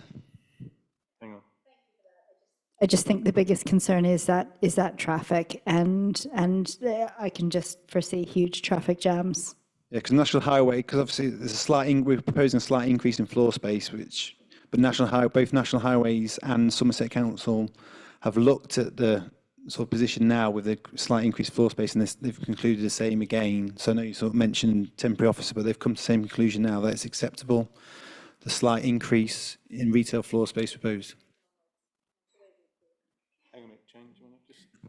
Yeah, unfortunately, so the phase 1 and the phase 2 that we're looking at, both reserve matters applications. So the principle of the access and all the issues around McDonald's roundabout, as much as we and Helen objected in the first place, has been approved. The variation of condition, which slightly increases the floor space, as Adrian has said, has already been responded to by Highways. So unfortunately, it's, note our concerns, but we've kind of lost that battle already. Yeah, okay. Just picking up on that point. I don't know if Councillor Richard Hammonds is online, but I went to the Selwood Parish Council meeting yesterday, and I think is this in Selwood Parish? I think it is actually in Selwood Parish. I can't remember which is which now. The line is somewhere around here, isn't it? Some isn't, some isn't. It's another one of those. Oh, it's in both. Okay. I think phase one is in Frome and phase 2 is in Selwood Parish, something like that. Okay. And they said that the land adjacent to Sainsbury's on the other side, which has also already got outline permission, I think, for commercial development, it keeps being sold, I think, to different buyers. And he just said, maybe you'd be interested to buy it and have an access road coming directly off Marston Road, go down the side of Sainsbury's, and have a one-way system that then comes, you know, out, goes through the car park, past phase 2 first, then phase 1, and then goes out. But that would be another application. But just if this were to be refused for any reason, there's your solution. So I just wanted to say that, because that would then help with the traffic at McDonald's. But my last point was about I saw at one point, and I think it was withdrawn, or maybe I'm imagining it, an application for an illuminated signage on the front of the building. And that extension that I showed there, I wasn't sure if that was to be the front of the building, so that people they park and they sort of go round to the southern side of the building and go in that way. I wasn't really sure, because it said something on there about columns and porticos. So I just wondered if that was designed to be the entrance and exit. And where you wanted to put your illuminated signage, because at the moment that is not part of the application. So what I'm a bit concerned about is that later we get an application for illuminated signage, and that it's going to be, you know, this is going to be very visible, even with the hedgerow maintained, unless you allow that hedgerow, and I don't think it's yours, I think it's Curo's hedgerow to manage, to grow quite tall. And there are some hedgerows around here that are allowed to grow quite tall, like along Little Keyford Lane and the lane with no name. They're allowed to grow quite tall. Unless we allow them to grow quite tall, this is going to be quite visible on the brow of the hill. What I don't want to see really is then big illuminated signs put on there. Can you tell me if you have that intention to do that at a later date? There'll be an application at a later date for an advert application. I'm not sure at this stage whether it'll be illuminated. Given sensitivities, it may not be. It may just be sort of a non-illuminated standard sort of shop sign. There's also a condition, sort of the wider site in terms of lighting and sort of the impacts that might have on sort of bats. So that is taken into account as well. So we're fully aware of the lighting issues. It's not subject to this application. It'll be dealt with later, but I'd imagine the comments you've raised regarding illumination will be sort of an issue. So it may well be not an illuminated, but I can't confirm at this stage yet, but it's something we're aware of, and we may advise the operator. Illumination could be a challenge in this one. So okay, thank you very much for all your comments. I'm sure there's a couple over here. Hi, thanks. I think I'd just like to comment that the way that you presented it was obviously to address the issues that had gone before. Can I just ask, were we the only statutory consultee that brought up all the HGV issues, or was this a multiple? I mean, I can see you were tried to address a lot of the concerns that we brought up, but I didn't follow it through to Somerset. well, Somerset just asked for clarification in terms of can HGVs manoeuvre in within the car park, which and what about surrounding? In terms of sort of anyone else, I think from memory, it was the two parish councils raised it as an issue, and Councillor Ken, maybe one resident, regarding sort of McDonald's being busy, but it wasn't sort of raised by sort of planning officers at Somerset Council.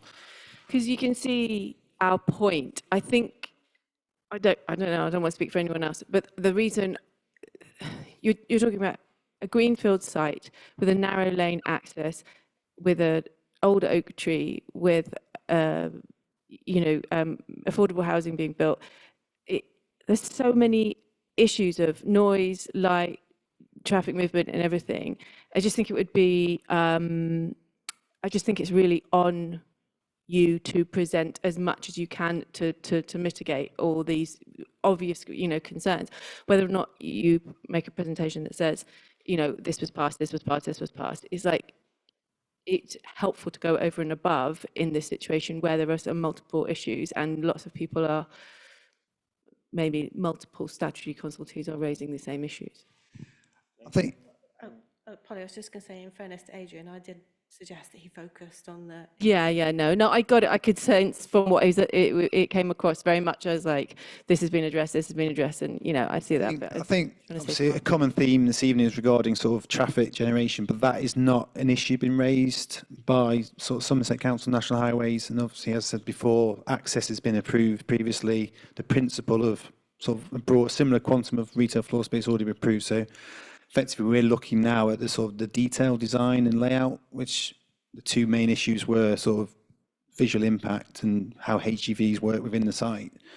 I appreciate your comments regarding sort of traffic, but unfortunately that argument's been sort of tested and it's not really part of this application.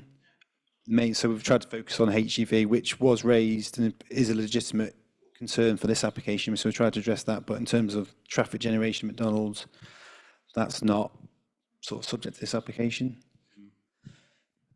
Thanks, Adrian. It's on a little bit from what Helen said about the social housing on the Cure development next to it. I just want to double check because there was an email on the planning portal from Peter Roberts from the Cure group on the, oh, hold on. This was actually April the 19th, 2024, so I thought it was April the 19th, 2025. But he says that at present we're concerned that current application proposals would have an unacceptable impact on the living environment of future residents, and therefore amendments are required to be made.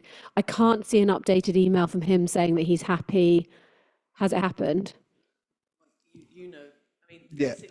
basically as a result of that, I think that you got together with Curo, and that's where the acoustic fence came in. So the acoustic fence Okay. is a new addition. And the relocation of the service yard. I think one of their concerns was the service yard was too close to the residential property. Now that's moved sort of over, sort of Okay, furthest away. great. As you can appreciate, it's hard to, when there's been changes to it and you're trying to go back through and not all the emails are there, but that's great. Thank you. My concern was still about the flats. I mean, there's going to be a row of affordable housing all the way along that edge, along pretty The much. fact that that's where they've put the affordable So housing they always says do. Yeah. everything. That's I mean, that's the actual housing, but Yeah. it's the flats in a way that I was more concerned about, and the upstairs agreed. bedrooms, because the upstairs bedrooms are going to be above the height above of the height, and they're going to be overlooking the yard. So between 6 o'clock in the morning and 8 o'clock in the morning when the deliveries happen, and then up to 10 o'clock at night when there might be children that have gone to bed. That's when the deliveries are going to be happening, and that acoustic fence isn't going to work much for them unless And it's also the Euro light as allow well. allow that hedge to grow high and even to make it denser, so that can absorb the sound as well. So the yard is the other side of the building now. I think, just clarifying again, when it was when Curo sort of raised concerns, the service yard's right It's going to next, reverse around the corner, that's all. right next to the sort of landscaping in the residential property. Now that's moved to the opposite side of the building, so it's the furthest way possible it can be. So it's sort of near the site entrance, so it's not as close. And we think it's a more acceptable position. I appreciate that, but I do still share Helen's concern, particularly about the social flats. And I mean, is there a restriction on HGVs up to from 10 to 6 a.m. from 10 p.m. to 6? Because you keep saying from 6 a.m. to 8 a.m. The condition hasn't been made. By Hasn't the been- No, we've got to make it You up. I can mean, have you could have an HGV at 2 a.m. in the morning, right? An HGV arrival. I can request a particular recommendation to our officers, but I'm not sure. I get the feeling in Frome that people get up at 6 o'clock and go to bed by 10, so it might be all right. I mean, to me, the crux of the whole reserve matters is what we're looking at here is the condition that Somerset are going to impose on the HGV movements. And if that's time limited, it's that number limited. If that's time and number limited, I can't make a call on this until I've seen that condition, quite frankly. Agreed. That's my call. I know we're talking about other things about access, but unfortunately that horse has bolted, isn't it? I'll raise it in my comments as well. Yeah.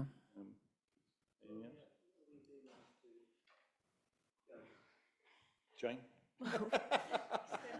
So we're being asked to comment on 3 applications. So one is the variation of condition, which allows additional floor space for phase 2. Is that correct? Well, it's sort of, at the moment, it's 1,400, 1,800 square metres across 2 units, but we want to sort of move that floor space around and increase it slightly across the 2. Okay, so there's the one to increase the floor space, and then there are the 2 separate reserved matters application for phase 1 and phase 2, because slight changes have been made to both in reference to Helen's acoustic fence, the moving of the delivery area, etc. And I think what I'm picking up is that there is still concern that maybe the acoustic fence is not sufficient. Has there been a noise impact assessment? There's a noise impact. The noise impact assessment was done based on the service yard being right next to the residential properties. It concluded that the acoustic fence was needed. With the acoustic fence, that's mitigated the impact. Now we've moved the service yard quite a distance away from the residential properties, so that the position's improved. So it may well be the acoustic fence is no longer needed given the location of the. But it's still proposed. But it's still proposed to further mitigate the impact. So I think councillors need to decide whether or not they feel that the acoustic fence is sufficient, particularly with the delivery bay being moved away from the rear of where the properties are, and also whether or not you believe that the HGV deliveries can be sufficiently dealt with by a condition, which, for example, might say that there will be no deliveries to either store during opening times. They'll be limited to 2 deliveries a day, and those deliveries will not take place any later than 10 a.m. at night and any earlier than 6 o'clock or whatever. Just If it assists, we can send through example conditions elsewhere where there's similar arrangements in place, just to give you a bit of context of what's sort of done elsewhere and accepted. With regards to the acoustic fence, again, without an updated noise assessment, it's difficult to make a call on that, isn't it? I mean, if you've moved the yard and we've got the acoustic fence, it would be good to get an updated noise assessment. Yeah, we could do that, but effectively, the noise assessment's based in a worst case scenario where we put in the noisy elements closest to residential property than they are now. So, and that deems it's acceptable with the acoustic fence. So now we've moved it away. The conclusion will be that less mitigation is needed because we've sort of mitigated by moving it away from the residential. To be honest, it's not just someone telling me that it's acceptable, it's sort of what we feel as well, like what we think. It's also that, to be honest, I think some of the planning regulations are too loose anyway, so I understand what you're saying. I mean, for what it's worth, I'm happy to not object to the first one, but I don't feel comfortable about the other two. and is that, sorry, Steve, is that because of the condition or because of the acoustic fence? Both. And I think I'd want to see the condition in writing, or we can propose, some of the terms of that condition. So if we were to ask for a revised noise impact assessment based on the relocation. And light as well, surely, from HGVs, like, Yeah. is that not an issue? If it's been raised before, we can raise it. If it hasn't, then it's gone. Yeah. Could I also ask for, I think Bo asked for, Bo Walsh, the previous tree officer, said that he hadn't seen an arboricultural statement. And get it right. And I wonder if you could provide that, because as I say, the root protection zone was right up against the side of the building. So I just want to see, I know that you're saying that you're going to have a condition during the construction phase, but I just wonder if that's also some of the, if there needs to be a statement. I think that a statement often comes with an application. Yeah, I saw that comment from the tree officer, and there is a statement setting out sort of the tree reports. I'm not sure why they reached that. Oh, okay, I'll have another look. Okay.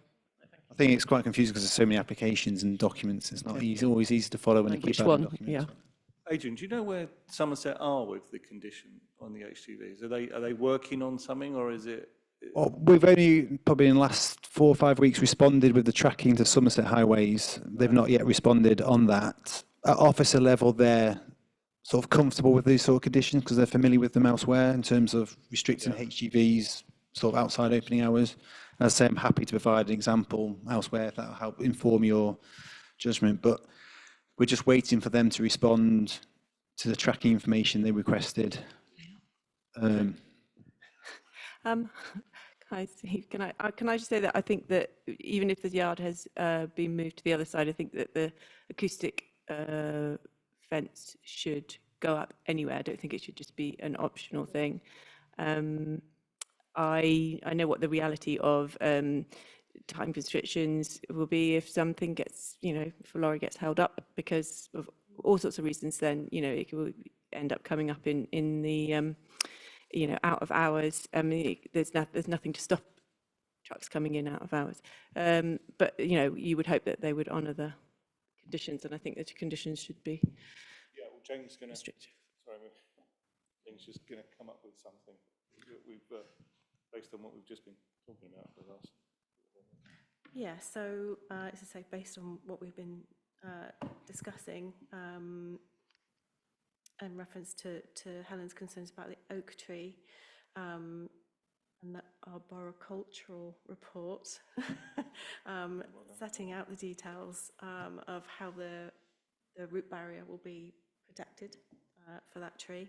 So to ask to see further details on that, and to ask for a revised noise impact assessment, including the acoustic fence, with the changes that have been made, and also cite maybe of a draft condition around the hours for the HGV movements, and maybe confirmation of whether or not actually the car park will be barriered off when the store is closed, so that, you know, HGV movements can be controlled when there's nobody there to stop them. So I think maybe once we have got all those additional information and details, we might be in a better position to come to a decision whether that, you know, gives comfort over the potential noise impacts. And Helen's got another question. I've just, as I went over there yesterday to have a look at Curo site to see if they'd started the landscaping at the bottom, which they had held up on. As I went past, there were some cars parked. Just where your entrance will be. And there was youngsters there sitting in cars and vans, and I just thought, is this drug dealing or what? I just did wonder, you know, it's a place where they were hanging out. So you just made me think about the security thing. What we don't want is that car park is actually going to be hidden between two great big warehouses and behind an acoustic fence, and possibly I'm asking for a high hedgerow. It's going to be a great place for people to go and hang out. Yeah. So I'm just Self out of an acoustic fence in a hedgerow. I just wonder if what you said about having a barrier to stop kids driving in late at night, apart from the lorries, separate from the lorry space, would be a really good idea to ask for. It's just occurred to me. Right. So I think what she said. Yeah. Well. Because just on that, the sort of car park barrier point, that's something Home Bargains are aware of, and they do introduce at a later date when they see antisocial behaviour going on. They don't want to see that in their car parks, and with McDonald's being nearby, it could be a. I think So it's something. you have to assume that this food place could have quite late hours. Oh, do we think? The food retail unit. The second phase. It'll be similar hours to Home Bargains. Okay, It fine. it'll be the same. It won't be like late hour. It won't be 24 hours. It's not a large store like a Tesco 24 I hours. thought when you said food, it could have the potential to be a restaurant type. No, it'll be just a no. retail. sort Okay, of fine. shop. Sure. Thank you. So I think what I'm hearing, we're going to defer this until we get some more information on the noise assessment and the condition of the HTV movements. Would that be a fair assessment, everybody? Yeah. And we're happy to send through stuff to yourselves just to help you, give you a bit of context, as say examples, and send them through to James. Or hopefully that helps make Can your we just decision. vote on that before she disappears? No, she's gone. Yeah, right, good, thank you. That's unanimous, thank you. Thanks for coming, Adrian. Thank you. Discussion, yeah. Hopefully you've Yeah. helped somehow. No, it's always good to have the discussions, even if we don't get to a grounding, because I think we're narrowing down what we need to. But also, you understand that, like, we're trying to speak on behalf of people who haven't moved into houses that haven't been built yet, because in other situations we've got residents who have the opportunity to, you know, to say, oh, this is much noisier than it was before. But in this situation, you've got people moving in thinking, oh, this will be okay, and they haven't really thought through those things. So it's really important. It's difficult because obviously it's got consent, albeit there's nothing there at the moment. But I'm hoping when they buy the house, they know there's commercial development coming forward next door. But as you say, you don't know until you see it. Yeah, And we pushed hard to get the commercial development, so we are for, you know, employment space and commercial space. So it's not that we're against it; it's just getting that right balance. Okay. Thanks for your time. Yeah. Just a bit of clarity, because obviously there's 3 applications, and at the moment they're all going to go to committee because of objections from, I think, Councillor Kay and potentially from Town Council. But one one, obviously the section 73 one, in our view, we don't think needs to go to committee. Obviously you're undecided on that because it's just purely numbers. It's not a design or layout. The square footage increase. The square footage increase, and obviously highway is not really an issue. So I haven't got it would be interested to see if we can get that, because the officers level at Somerset, they're sort of happy to approve that application, but obviously Anyone got a problem with that? No, I haven't got. Well, if I think Councillor if Kay's you want, we could vote to agree that. Has anyone got a problem with increasing space? Yeah, right. I mean, you can, but my only concern is that extension only being 2 metres from that fence. Yeah, You can raise that. raise that as a separation. So yeah, we'll. okay. So Thank can I you. just clarify, that's no objection to the application for the variation of the condition? Yeah. Okay, and that's unanimous, thank you. Yeah. Well done.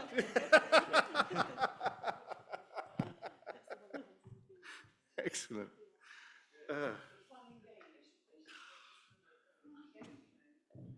Well, this, I think. I'm not sure everyone would find it as interesting as we do. Yeah. You don't have to hang around, Adrian. You can go.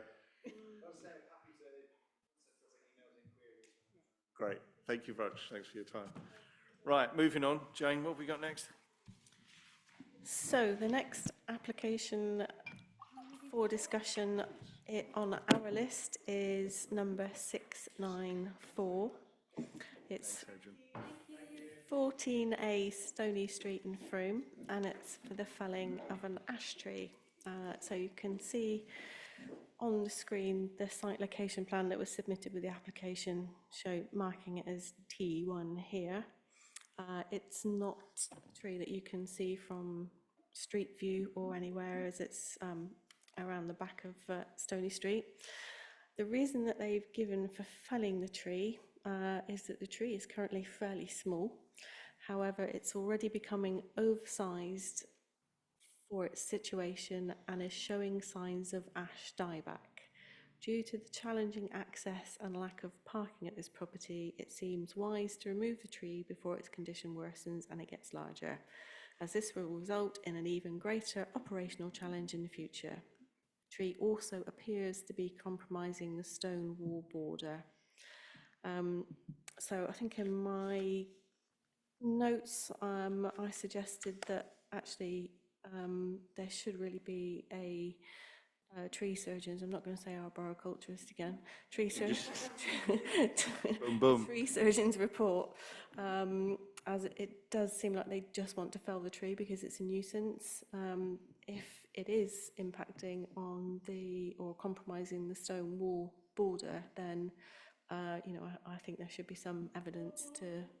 Yeah, totally agree. Anyone else? Yeah. Great, well done. No. That's by me. That's unanimous. That was quick. So similar for the next application. Oh, yeah. This is number 695 on our list, and it's 18 Bridge Street, Frome. And it's. This is a cracking application. Oh, God. I'm sorry to anybody watching online. So the description is to fell the magnolia tree and a conifer tree. The hilarity is over the site plan that has been produced, and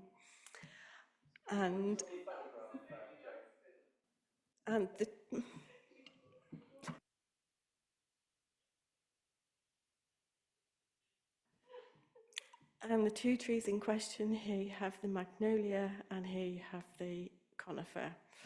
The suggestion, the reason that they are felled is that, again, that the tree is causing damage to the wall, and it is heavily leaning over the car park area. In my notes, I think it's fair to say that the conifer has probably not a great deal of value and hasn't seen better days, but I think the magnolia could potentially be managed. But again, if it is causing damage, then there really needs to be evidence provided to demonstrate that that's the case. Totally agree. Not a problem with the conifer, but the magnolia should be, yeah. And we read one of those reports. Okay, any problems with that? Yes, please. Someone propose? Yeah, great. And that's unanimous, thank you. Goes to show we can do it well when we try. Next application on the list is number 696, and this is for Valley View, Little Keyford Lane, and it's for the demolition of an existing garage and the erection of a detached two-story.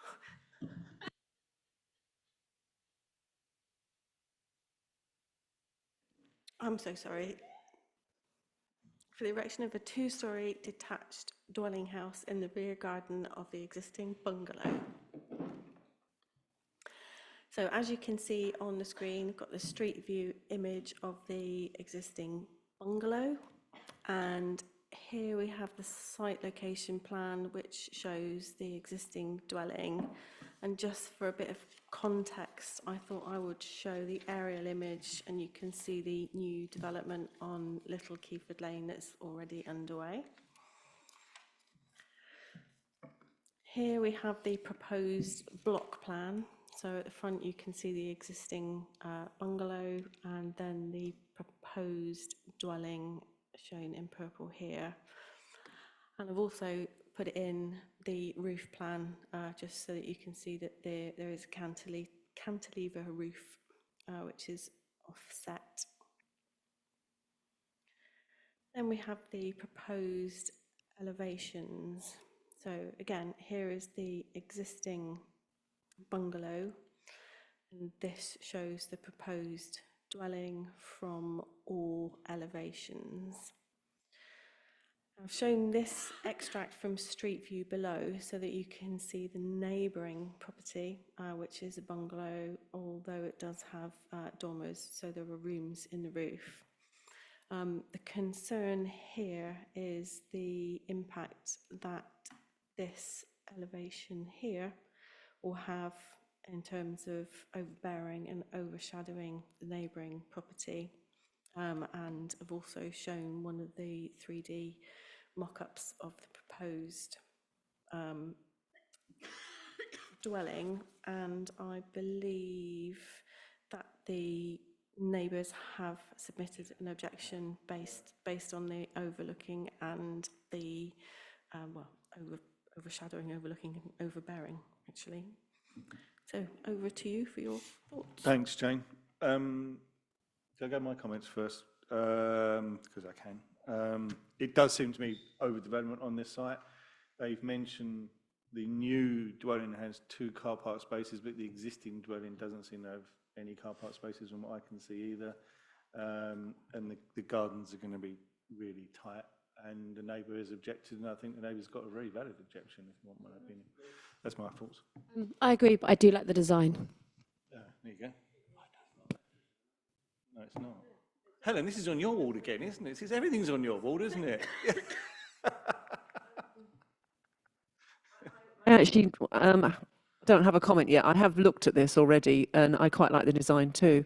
I don't know if I would want to live there next door, you know, that overlooking a new development pretty much. So there are 2 big trees that they want to retain, and they seem to be doing a good job of going round the trees and protecting, you know, respecting the root zones, protection zones. So other than the effect on the neighbour, I think it's okay. I mean, yes, it might be a bit squashed, it might be overdeveloped, but that's what's happening these days.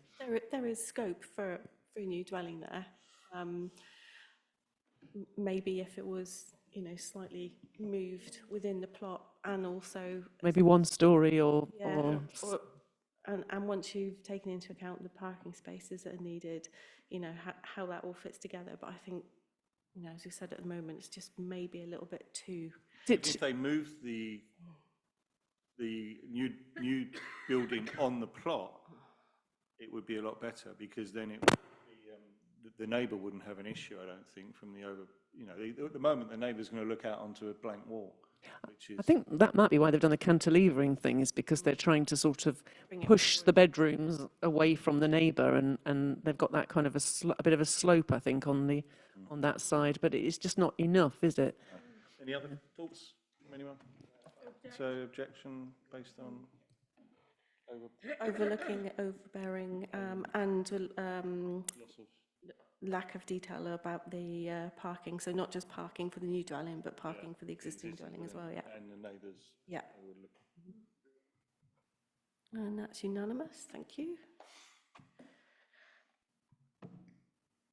The next one on the list is number 699. It's 18 New Buildings Lane, Frome. It's for the demolition of existing ground floor rear extension and the erection of a 2-storey rear extension with the removal of the existing clay pantiles to the main dwelling roof and replacement with structurally required and reinstatement of clay pantiles. So I've raised this one just because of the concern raised by the Civic Society. As you can, this is the existing site plan and layout. So you can see that there is, to the rear, there is this existing single-storey extension. The proposed extension, this element of it here is 2-storey. And you can see here on the sections that this element here is the proposed extension. And then if you see the side section, the concern is that this 2-storey element will impact on this, sorry, if I show you on this one, on the proposed, on this property here, in terms of overshadowing. I think this is probably one where we might want to ask the case officer to check that on site, because it's quite, well, you know, New Buildings Lane, it's all very tight. And It is, yeah, it's a tight little spot, isn't it? And but the neighbour hasn't objected.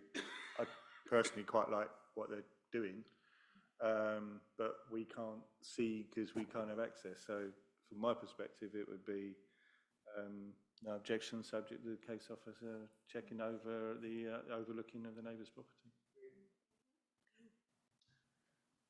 Anything else? Any other comments? I agree with that. Yeah, everyone agree with that? And that's unanimous, thank you. So the next one on the list is number 700, and this is garages 8 to 10, the Wagon Horses Yard land rear of 3 Gentle Street, Frome. And it's for the change of use and conversion of existing garages to form a 2-bed holiday let, and this is a resubmission application. So as you'll probably all recall, we've seen this application a few times. Just to start with, just to say that the photographs that are submitted as part of the application pack are out of date. I believe there's been some demolition that's taken place since then. So the previous application that we saw was for a holiday let, and because this is a listed building, or at least it's in the curtilage of a listed building, therefore it is treated as a listed building, it has got listed building consent to carry out the works to turn it into a holiday let. The application, the full application for that change of use, however, was refused. So the physical works to the building, they didn't believe that that would have any impact on its listed status or impact on the main listed building. But the use is the thing that will have the harm, so that one was refused. That application is currently going through the appeal process. Prior to that application, we also saw an application for this to be a dwelling house, so not a holiday let, a dwelling house. That application also was refused and went to appeal. The inspector said a proposed development would result in unacceptable living conditions for future occupiers, with particular regard to noise disturbance, fumes, outdoor amenity space and overshadowing. It follows that it would conflict with the local plan policies, which amongst other things requires that new development demonstrates that they provide a satisfactory environment for current and future occupants. So the only difference with this application, with this application for holiday let, is that they have now, as part of the resubmission, submitted a noise impact assessment and an air quality assessment. Obviously, both of those assessments conclude that there will be no noise impacts and no impacts on air quality. And the applicants or their agents have, in their covering letter, insisted that the Environmental Protection Officer is consulted as they were not previously. So it appears that they're saying that now that they can demonstrate that those impacts on people's living conditions, therefore this application should be approved, and it would be down to the Environmental Protection Officer to confirm whether or not those impact assessments were actually correct.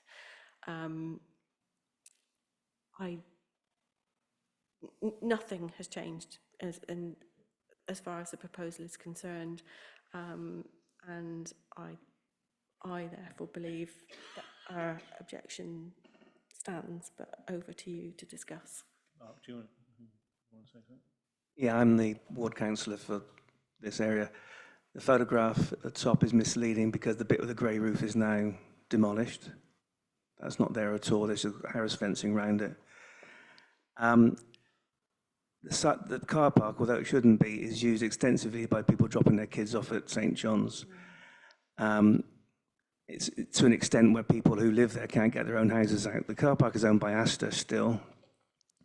They've been asked to think about barriers and a gate, which has proved impractical during because of the access that's required. The school itself is unhappy that the development will overlook their playground as well. The school isn't happy with it being used by kids being dropped off, and periodically writes or sends messages to parents saying they shouldn't be done, but it seems to be ignored.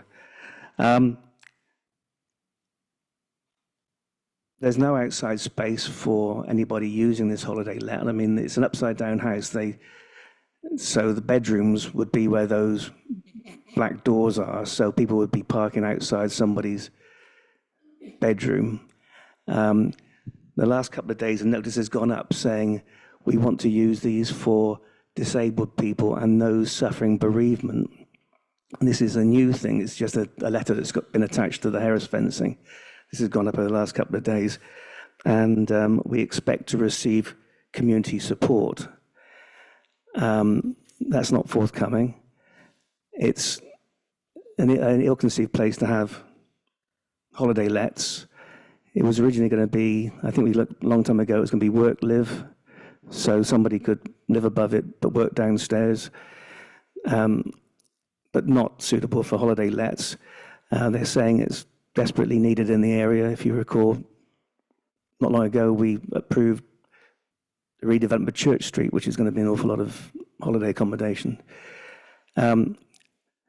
So the justification for holiday lets, I don't think, is made, and it's the wrong place. You can have cars parked outside your door, especially if people are unable to get out. There's no outdoor space. They want to put tables and chairs out there that would be being run into all the time. It's a car park, and it should stay as garages or some sort of commercial building. And as I say, half of it's missing now anyway. Where that red car is, that's all gone. So I wish to object. Thanks, Mark. Thanks, Mark. Fiona, you had something? Agreed, but who owns the, say the car park's owned by Asda, so then how would they have access? So they just literally own the garage footprint, so they don't own anything else? Yeah, so the person who's submitted this planning application literally just owns the footprint of the garage. So would they even have access? I mean, I guess they do because they have access to the garage, but I mean, okay, I agree with Mark, object. Anyone else got any comments? No, I think we maintain our objection. So you're happy to vote that we maintain our original objection? Very much so. Thanks, Mark. And that's unanimous, thank you. You'd be relieved to know that was the last item on the list, unless, of course, anybody would like to raise any of the others. And 1 minute, it's 1 minute to 9. I just wanted to say, I didn't say before, Robin Hill is a neighbour of mine. So if that needs to be put down. okay. Okay, thank you. Oh, okay. We didn't discuss that. I just wanted to say there was a listed building in my ward opposite B&Q that they want to do quite a lot of major changes at the back. They got permission for. Yeah.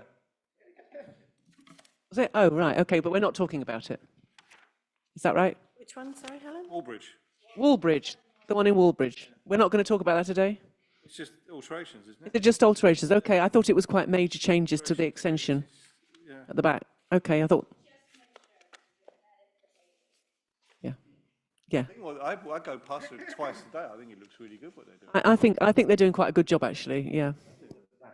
It looks absolutely phenomenal. The back is a bit of a party space, and there's been a lot of work put in, I think, to maintain. I know I shouldn't comment. It's basically realigned. There's something already approved. Yeah. It's being realigned. That's right. Same space, same everything. It's just But they've done a lot of work at the front already, haven't they? They've built It looks great. whatever. Yeah, it looks really good. Okay, we've gone over 9 o'clock. Right, that's it. No, it's everybody? not. No, it's Oh, not. no, we've got to vote on all the No. comments that Jane made and all that. Yeah, yeah, thank you, great. And that's unanimous, thank you. Thank you. Date of the next meeting is the 5th of June, 2025. Thank you all for coming. Good night.